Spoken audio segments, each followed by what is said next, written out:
Kamali, taking you through some of the things people are talking about and some of the stuff they're sharing around the world on Newsfeed today. Moments from the G20 caused collective cringe on social media, big fists, sour faces, and unwanted Ivanka. Japan restarts commercial whaling 30 years after it was banned. And just how green was this year's Glasto?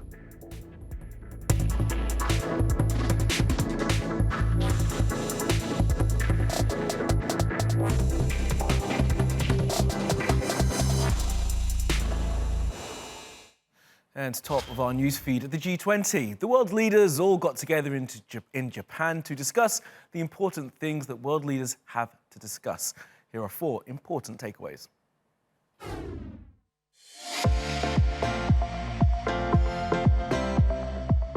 "19 of the G20 members reaffirmed their commitment to the Paris climate deal. The only G20 member that didn't was the United States.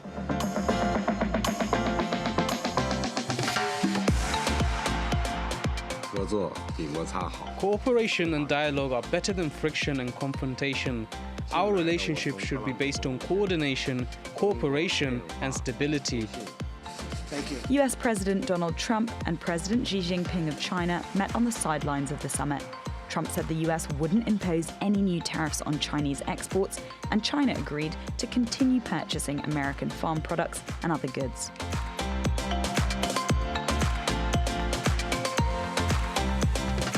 Critics urged Trump to be more aggressive with Russian President Putin about interference in the US election, but Trump only joked.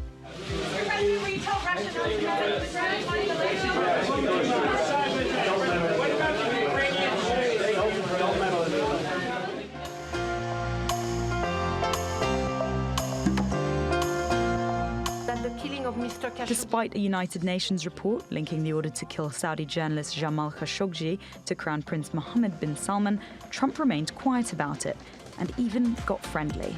Crown Prince of Saudi Arabia, a friend of mine, a man who has really done things in the last 5 years in terms of opening up Saudi Arabia, and I think especially what you've done for women. I'm seeing what's happening. It's like a revolution in a very positive way, and I want to just thank you. Well, now that we've got that bit out of the way, social media was obsessed with these bits at the G20, starting with this amazingly awkward moment featuring the heiress and a jewelry company founder, Ivanka Trump. Yes, but this is lost social justice. And if it's all, yeah. As soon as you start talking about the economic aspect of it, though, a lot of people start listening who wouldn't otherwise listen. And the same with the defense side of it. Yeah. In terms of the whole sort of business. It's been very male-dominated. Well, the footage released by the French government, and it shows world leaders Theresa May, Emmanuel Macron, Justin Trudeau, and the World Bank's Christine Lagarde discussing some important stuff when Ivanka inserts her 20 cents worth to the seeming annoyance of the people elected to high office, not placed in high office by their fathers. Well, this led to the internet making memes of Ivanka under the hashtag #UnwantedIvanka. Stuff with her, with Martin Luther King, Yalta with FDR and Stalin, and here in the reflection of one of the visor of one of the astronauts from the moon. And there was also the wonderful 2 faces of the outgoing UK Prime Minister Theresa May. Here she is ecstatic to meet Shinzo Abe, but when it comes to seeing Vladimir Putin, that smile has been turned upside down. She gives a great scowl for the UK press to use in their coverage. To be fair, she did blame Putin for poisoning people in England last year, and she's leaving office, so why would she care what anyone thinks? And this moment goes down in the "Never let me see that happen again, please" column. Watching horror as Trump, Abe and Modi do a 3-way fist bump before sitting down for talks. None of this, gentlemen, is big or clever. Just stop it. All right, let's take a look at some of the other things that caught our eye on social media. A Canadian artist called Michael Diada drew this. It's Donald Trump golfing while Oscar and Valeria Ramirez lay face down in the Rio Grande. It's a comment on the president's seeming lack of humanity when it comes to refugees. It went viral, and now the artist's work will not be appearing in a number of papers owned by Brunswick News and J.D. Irving. There is speculation it's because the owners of those papers didn't like the drawings. Remember the shot I robbed like my daughter. Big man like me with a beard, I'm a big And the British rapper Stormzy was the headline act for this year's Glastonbury Festival, and he was credited for his performance, which touched on politics. But it was his sign language interpreter that got a lot of love on social media. Her name is Tara Asher, and she signed Stormzy's set for deaf festival goers. She apparently rehearsed each song for an entire day. She clearly loves her music and her work. It's pretty good.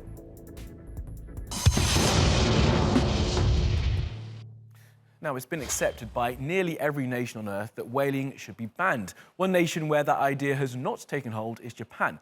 They've been whaling for more than a century, and after a ban in the 80s, continued doing so under the auspices of scientific research. That was until today, when they began commercial whaling in all its glory again. Here's Sarah. 5 Japanese ships setting sail to hunt whales. Commercial killing of the mammals is back after 3 decades. But are those who decided to do this out of touch with modern thinking about the industry? Naturalist and broadcaster Chris Packham says, a dark day for life on Earth as Japan begins commercial whaling. Not that they haven't been slaughtering whales for years, but this is a very ugly backward step against the growing global belief that it's time to love life, all life. But the reaction on social media seems to have had no bearing on the decision. To be able to be here and send off commercial whaling ships for the first time in 31 years is something that I think is very emotional for those who have been working for the resumption, and I'm happy from the bottom of my heart. This must not be allowed to start again. Back in December, anti-whaling groups and environmentalists criticized Prime Minister Shinzo Abe for allowing the hunt to resume. The World Wildlife Fund says whales are at the top of the food chain and play an important role in the overall health of the marine environment. The WWF warns that 6 out of the 13 great whale species are endangered. But Japan doesn't seem to think so. The quota is apparently decided based on the projection that it will not affect total marine resources after 100 years, so we'll abide by it. Japan will continue some scale of research even after resuming commercial whaling. If the resources grow, we'd like to see the quota increase. If possible, we'd like to catch a greater variety of whales too. Killing whales for their meat and oil is something Japanese people have done for more than a century. But after the International Whaling Commission banned hunting in 1986, Japan continued under a scientific research provision in the agreement and has not really stopped since. Japan's 6-month notice to withdraw from the International Whaling Commission took effect on Sunday. But consumption has declined significantly in recent decades. There's a shrinking market in which to sell their products too.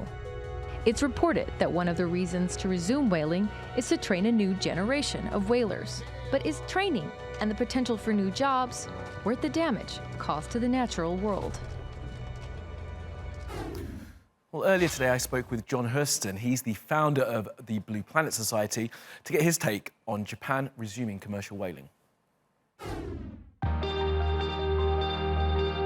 They've been scientific whaling in the Southern Ocean, which is basically a ruse for commercial whaling, but they've been doing it under the guise of the purposes of science. They're killing the animals basically for the meat, but they're saying they're doing a research study, which a lethal research study, but it doesn't.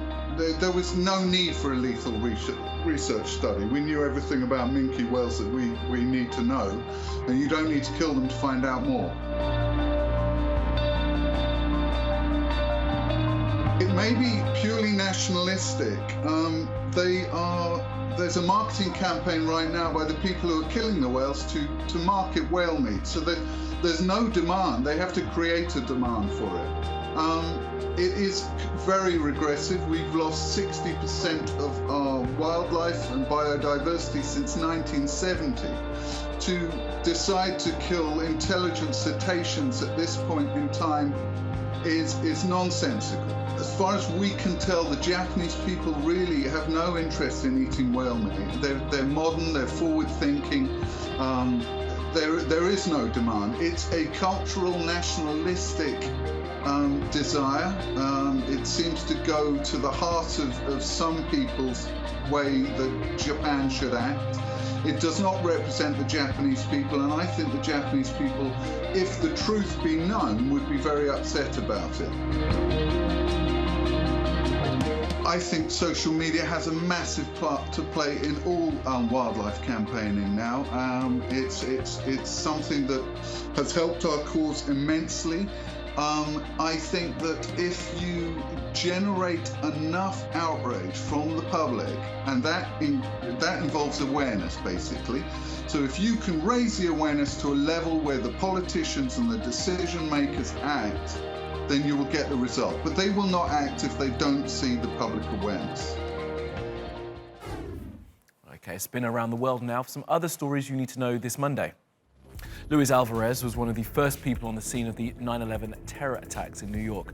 This was him giving evidence earlier this month to Congress to try and make sure that a victims fund was funded further by the Trump government.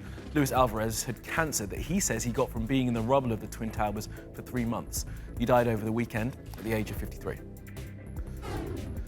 The Church of England has laid down some rules for the use of social media. There are 10 of them, and they're being called the 10 Digital Commandments by some people on the internet. The guidelines include be safe, be kind, be honest, and don't rush into arguments with other people. And it's kind of like the Fire Festival disaster all over again. Plenty of punters turned up for a music fest in Belgium, only to discover it had been cancelled at the last second, apparently for security reasons. But the word on the street is, despite videos posted on social media showing an elaborate setup, it was actually completely chaotic.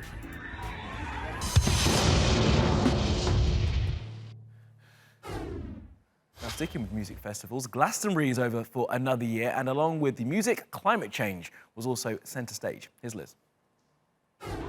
This year's Glastonbury was sold as the greenest ever, as a ban on single-use plastics was put in place. It was actually vendors who were banned from selling them, while punters were encouraged to bring their own reusable bottles for water. The goal was to reduce about 1 million bottles usually sold on site. I've been coming for about 35 years, and this year it's really different because no plastic bottles has been brilliant. Lots more compost, glues, not selling the disposable wipes. I have noted, I think it might be because of the weather as well, people are trying to look after the site a bit better. I know there's bits of rubbish around, but people are trying to use all the bins, and it's really good that people are being stopped and not bringing bottles in. You know, it's really good. Hopefully it's on people's consciousness. Awareness of the climate crisis was front of many minds, as nearly 2,000 festival goers joined protest group Extinction Rebellion in a procession across Worthy Farm. If we all stand up and say no and say enough, it changes. This is how we change. Join the rebellion. Be a rebel. Say no to the system that's killing this world. Thank you. It's the music that draws the crowds, but the main event turned out to be a surprise addition to the lineup, David Attenborough. And there was one sequence in Blue Planet 2 which everyone seems to remember. It was one in which we showed what plastic has done to the creatures that live in the ocean. That had an extraordinary effect. And now this great festival has gone plastic-free. An on-site recycling plant was back in action and received about 75% less plastic than other years. I think the biggest downfall with it is the festival is that everyone's carrying around their booze in plastic bottles that they've decanted from supermarkets and things like that. So maybe they need to think about a way to kind of change that for people, really. The festival is notorious for its epic mess of discarded tents and rubbish. The clean-up in 2017 cost more than $1 million and took 6 weeks. As people pack up and go home after this year's festival, it looks like there is less rubbish, but it's also clear much more needs to be done to achieve the organisers' plea to love Worthy Farm, leave no trace. That will do you from the Newsfeed team. Make sure you follow us 24/7 on YouTube. I will see you again tomorrow.